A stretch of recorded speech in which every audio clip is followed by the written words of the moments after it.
কক্সবাজার কলাতলী সমুদ্র এলাকায় অভিযান চালিয়ে ৫ লাখ পিস ইয়াবা সহ ২১ জন পাচারকারীকে আটক করেছে কোস্টগার্ড ও র্যাব। শুক্রবার মধ্যরাত ১টায় কলাতলী সমুদ্র এলাকায় অভিযান চালিয়ে তাদের আটক করার কথা জানান কোস্টগার্ড। আটক পাচারকারীরা উখিয়া কুতুপালং রোহিঙ্গা ক্যাম্পের বাসিন্দা। কোস্টগার্ডের মিডিয়া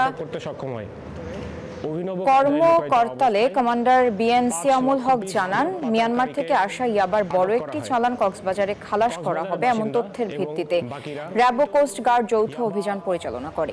এ সময় ইঞ্জিন চালিত দুটি বোট সন্দেহ হলে তাদের থামার সংকেত দেয়া হয়। এ সময় তারা সংকেত অমান্য করে গভীর সমুদ্রের দিকে পালিয়ে যেতে চাইলে ধাওয়া করে তাদের আটক করা হয়।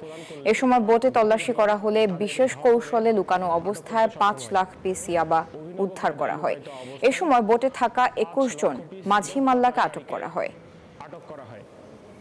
কক্সবাজারের বাসিন্দা এবং বাকিরা কৃত ইয়াবা পাচারকারী ও জব্দ।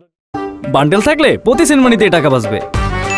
বিকাশ সেনমানি বান্ডেল কিনে জিতুন প্রতি লেনদেনে।